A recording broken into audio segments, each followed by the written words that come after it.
everyone, and welcome to another episode of Ask the Doc. Today I have with me a special guest, Sarah McNeill. She is in Rhode Island, and she is the owner of McNeill Children's Institute. Welcome, Sarah. Thank you so much for having me. I really appreciate it. Oh, I'm thrilled that you're here. Tell us what you do at the Children's Institute. Yes. So I have been an occupational therapist for 24 years, and I help as many families and children as possible. And it really makes me so grateful to be able to help people in this way, as they just need to navigate through the difficult systems of special education, having a child with disabilities, and not having education available to them. Why I started McNeill Children's Institute was because I grew up in Middletown and I went to California for extensive training, training that they necessarily don't have occupational therapy practitioners here that do the same things. So I'm here really to help families in Rhode Island thrive, especially after COVID, just creating a healthy, positive environment for families, as well as really getting away the obstacles that children face with school and just dealing with friends, just to get them to their potential. Right. And then also, I'm just kind of curious. So if it's occupational therapy, can we just define what that is? And then also, too, does a child have to be special needs to see you and to work with you, or can any child work with you? Yes, that's a really good question. So occupational therapy in the world of pediatrics is anything that they're having difficulty with, whether it's at home or at school, and they do not have to have special needs. We deal with a lot of children with just difficulty controlling their body, knowing how to have friends, how distance to stand away from them, being able to share, being able to follow the rules in a game, things like that. Dealing with people's ocular motor issues. So 1 out of 4 typically developing children have ocular motor issues where their eyes aren't able to move as they should be for reading, writing, and math. So a lot of our focus is what we call the gray area. So those are the children that have disabilities such as dyslexia or ADHD, very minor disabilities, but it makes them have a struggle within school or at home or with siblings. So we really try to promote a happy family and create strategies individually for each family. Cool. So I'm curious, maybe it's because autism and ADHD run in my family. Because, when you get on TikTok, right, whatever your algorithm is and whatever you're interested in, it all follows you. So everything I'm seeing is related to that. And I'm just wondering, is autism on the rise? Is ADHD on the rise? Or are we just better at diagnosing it? And is it affecting a large number of the population, or does everyone kind of have a quirkiness to them? I think the spectrum of ADHD and autism are just such a large spectrum. I think there's sensory processing difficulties with all of us, okay? So when you're looking at something like autism, you're looking for 3 major categories that they're having difficulty in, okay? So there's sensory processing, which can look like autism. Sensory processing disorders can cause things like the flapping, the walking on the toes, lots of different difficulties with just controlling their body and how to be in the world. So that can look very similar. So you also have to have a speech difficulty as well as a social piece. So those 3. So when you're looking at a child, sometimes the sensory processing combined with the pragmatic or social skills issue can look like that. So what we're doing is we're peeling back the onion. We look at kids from head to toe. Where are the weak spots that causing them stress at school or at home, or having difficulty making friends? So really, it's a really comprehensive type of therapy, and you really don't have a lot of boundaries to it. So a lot of children that are finding counseling is, helping, or they can't get into counseling, come see us, because we basically talk about their feelings. We learn about strategies that will help them. And we do it on things like the rock climbing wall. Go to red and tell me everything that you're angry about. Go to yellow and tell me what you feel like when you're starting to get a little bit anxious or you're not feeling comfortable inside.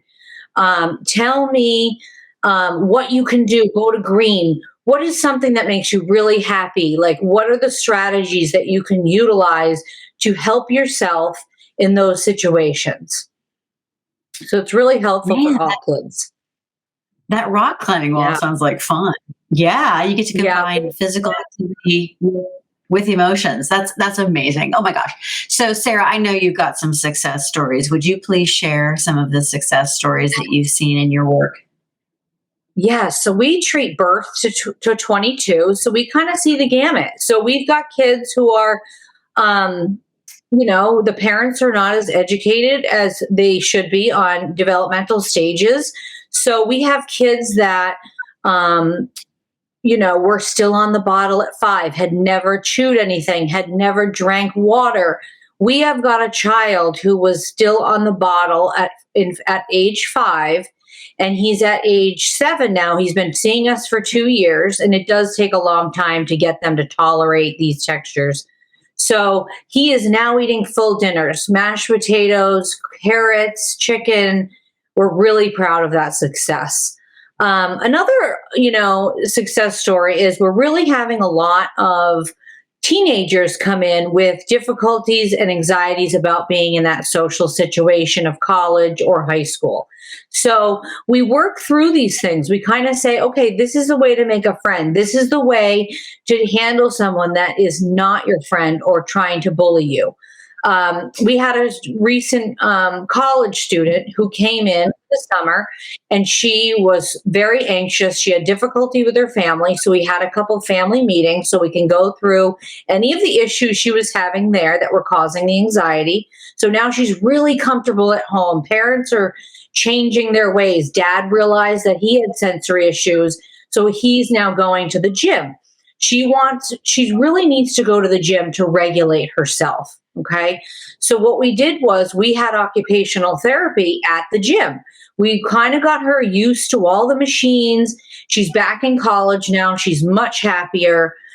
We use some homeopathic with her. We use some essential oils that can help her calm down, feel like she has the ability to go to class and be really functional at college. Wow. Okay. That sounds amazing. So it sounds like you're not in this, what a great story, right? Because you're healing her, but then her dad is also getting better. And then, I mean, how many times do we pay for college education and for whatever reason that education is derailed, and there's so much money that goes into college, right? And you want to make sure that you put all of that to use, and that the student is truly absorbing everything from that learning process. So, Sarah, I'm so proud of you and what you're doing. My goodness. How do people find you and your Children's Institute? Yes, thank you so much for that. We now have a Middletown location. It's very large, and we see about 400 hours of kids there. So you can go onto our website, which is McNeillChildren'sInstitute.com. You get referrals through your counselor or your neuropsych doctor, as well as your pediatrician. And we take some insurances. We have classes that you can sign up for just to test it out. Toddler and preschool, learning how to share, be without their parents after COVID, things like that. We have a handwriting class, which includes ocular motor, and visual perceptual. We also have a self-regulation class to try out to see if the child starts to understand those strategies. Our phone number, you can give our practice manager, Chris, a call. She is at 401-683-8063. And, we're opening in East Greenwich at the beginning of 2023. And what I've noticed is children are having difficulty regulating in typical preschools. These children are typical, but they're not able to function at this point in a regular preschool. So we are creating a sensory-based program for all of the kids who have difficulty in those typical preschools. They can come and their teacher and occupational therapist run the program so that they can have the visuals and they can learn the strategies so that they're ready for that kindergarten, because you don't get as much support in kindergarten. And I'm seeing this need. A lot of kids, they're getting exited from preschool at this point. So we're really excited to open that. Well, I'm thrilled to have you. Oh, Sarah, thank you so much for joining us today. And everybody, thank you so much for joining us here on Ask the Doc. If you want to find out more about Sarah McNeill and what she's doing in Rhode Island, please go to Buzz TV at iwannabuzz.com. All right, see you next time. Bye.